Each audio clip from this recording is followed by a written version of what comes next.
Padre, del Hijo y del Espíritu Santo. Amén. Queridos hermanos, hoy celebramos la fiesta de otro gran santo, campeón de Cristo, San Gregorio Barbarigo, obispo y confesor. Este santo, San Gregorio Barbarigo, fue cardenal arzobispo de Padua, en Italia, y fundó centenares de escuelas para evangelizar, para educar y finalmente para salvar las almas. Y siempre tuvo un extraordinario celo por sus feligreses, pero muy especialmente por los más pobres, a tal punto que en un tiempo de crisis económica, escasez, vendió hasta sus platos y su cama para alimentar a los pobres. Murió en el año 1697.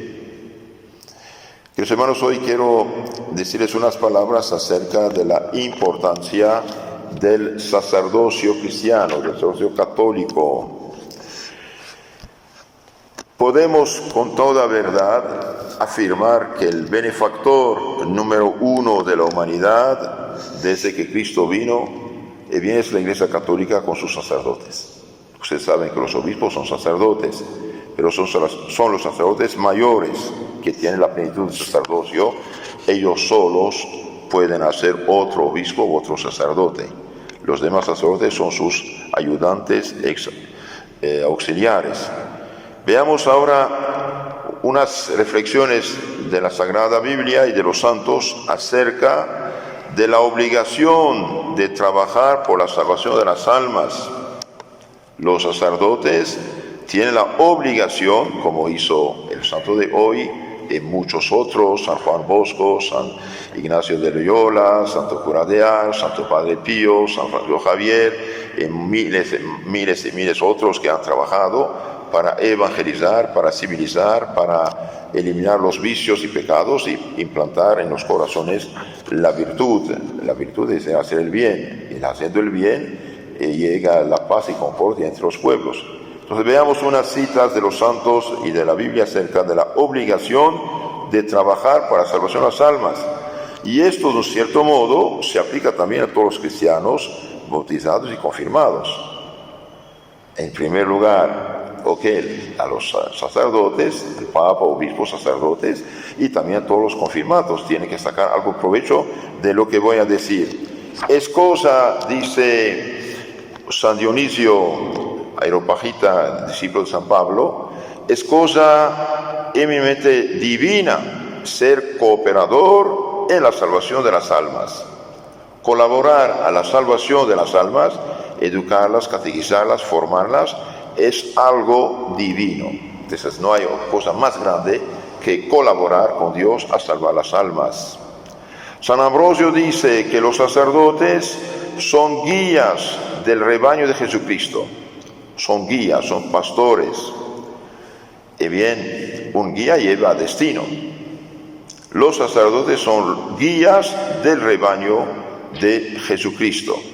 Ahora es importante que el guía conozca el camino para llevar a destino a la gente.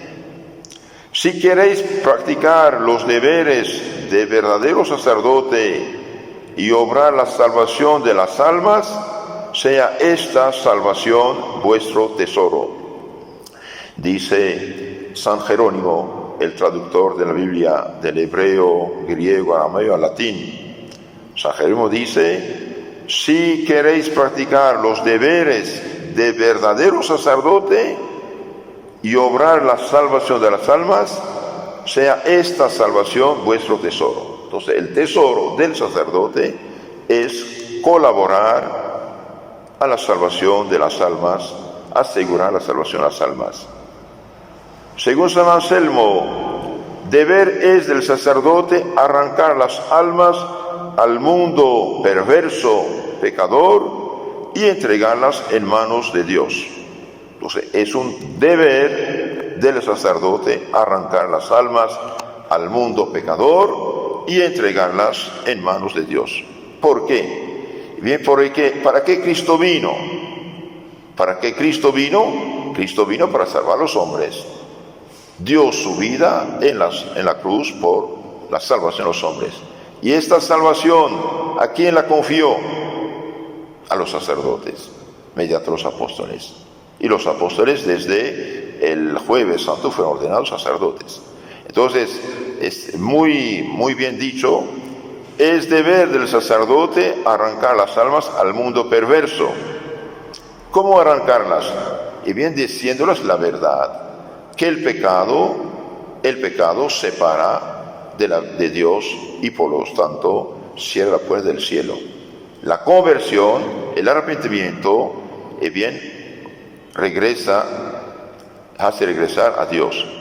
Y si una persona se arrepiente, se confiesa, deja el pecado, se entrega a Dios, y Dios es la fuente de todo bien y de la vida eterna. Muchas veces los sacerdotes, dice San Crisóstomo, no se pierden por sus propios pecados, sino por los pecados de otros que no han impedido. Eso es muy fuerte, ¿eh? Los sacerdotes no se pierden por pecados personales, sino por pecados de negligencia. ¿Por qué? Porque no han predicado la verdad evangélica, no han dicho la verdad al pueblo, y el pueblo se ha perdido. Y esto es lo que Dios decía ya en el Antiguo Testamento. Los pecados de los otros vienen a ser pecados del sacerdote si el sacerdote no los combate, dice el mismo San Crisóstomo. Los pecados del pueblo caen sobre el sacerdote si el sacerdote no los impide. Según San Isidoro, los sacerdotes son condenados por la iniquidad de los pueblos si no los instruyen ni los reprendan. Entonces es deber del sacerdote instruir al pueblo y reprenderlo de sus pecados y errores. Por ejemplo, San Pablo por el Espíritu Santo, más bien Dios mediante San Pablo, en su carta a los Corintios, primera carta a los Corintios, capítulo 6, dice: no se hagan ilusiones, no vivan la mentira mental, ni los adúlteros, ni los fornicarios, ni los idólatras, ni los borrachos, ni los maldicientes, ni los afeminados, ni los homosexuales, ni los ladrones, ni los que viven de rapiña heredarán el reino de Dios.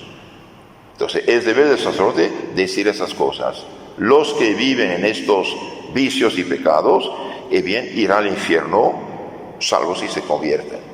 Entonces el sacerdote debe ayudar a esas personas a recapacitar y a convertirse y dejar el pecado. Entonces los sacerdotes son condenados por la iniquidad de los pueblos si no los instruyen y no los reprenden. Y por esta razón, por ejemplo, el santo de hoy hizo centenares de escuelas católicas para educar a la gente en el camino de Dios, en el catecismo. ¿Qué es el catecismo? Es la crema de Biblia que nos explica lo que debemos hacer, lo que debemos creer y lo que debemos evitar o recibir para salvarnos. Segundo Santo Tomás de Aquino, si el sacerdote por ignorancia o negligencia no expone al pueblo el camino de la salvación, será culpable ante Dios de las almas que han perecido estando a su cuidado. Si el sacerdote por ignorancia o por negligencia, por flojera, por pereza, no expone al pueblo el camino de la salvación, es decir, no educa, no forma, no catequiza al pueblo para decir esto es bueno, esto es malo, será culpable de los pecados de estas almas frente a Dios que han perecido por su culpa.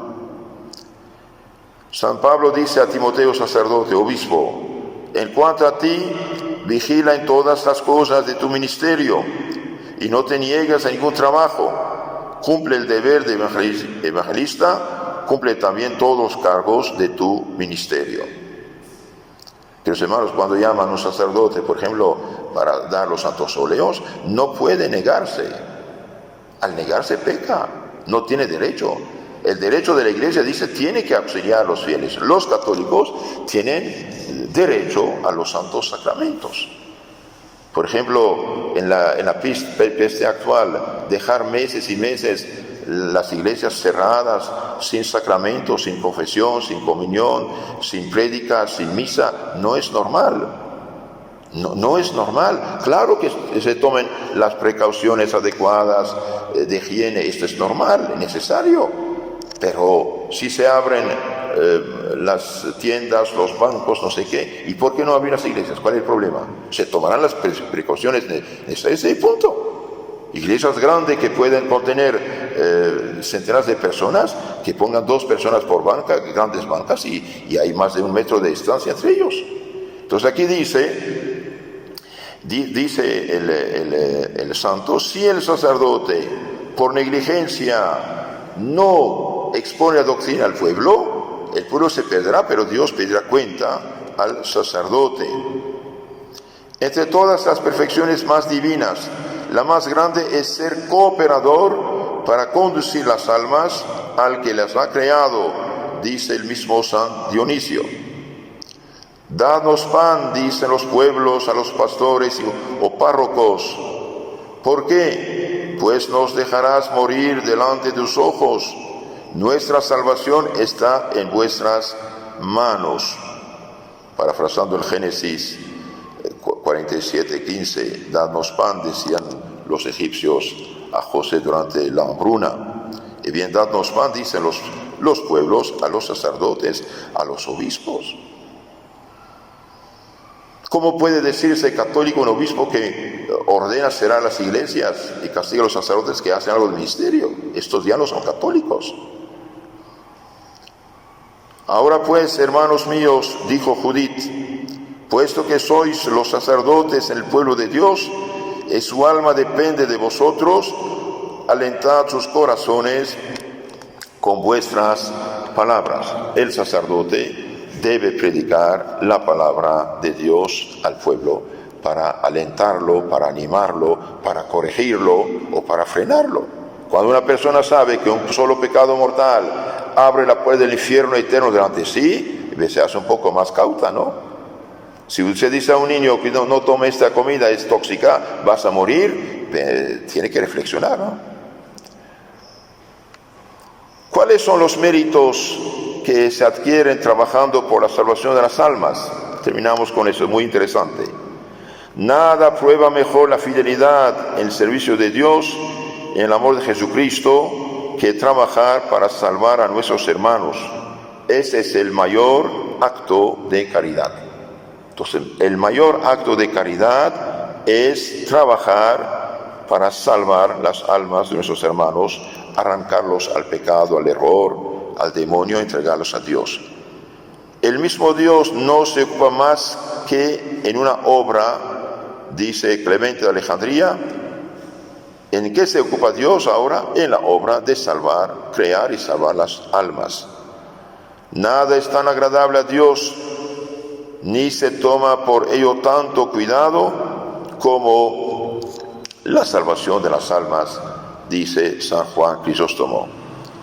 ¿Queréis verdaderamente honrar a Dios?, dice San Lorenzo Justiniano, jamás lo honraréis mejor que salvando almas. Jamás podemos honrar mejor Dios que cooperando a la salvación de las almas. San Crisóstomo dice también que la salvación del prójimo es preferible al martirio, es decir, dar su vida por Cristo. Entonces, queridos hermanos, no hay cosa más agradable a Dios que cuidar las almas, catequizar las almas, ayudar al prójimo a salvarse, rezando por él, dándole buen ejemplo y también facilitando los medios de conocimiento de la palabra de Dios, con el Evangelio, el Catecismo, folletos, libritos católicos que pueden ayudar a pensar la gente. San Francisco de Sales, que convirtió 72.000 protestantes, decía, el grado supremo de la caridad cristiana es colaborar, preocuparse de la salvación del prójimo. Bien, rezamos por todos los santos, recemos por todos los obispos y sacerdotes para que cumplan enérgicamente con sus deberes por amor a Dios, al prójimo, y salvan el prójimo y salvándose a ellos mismos. En nombre del Padre, del Hijo y del Espíritu Santo. Amén.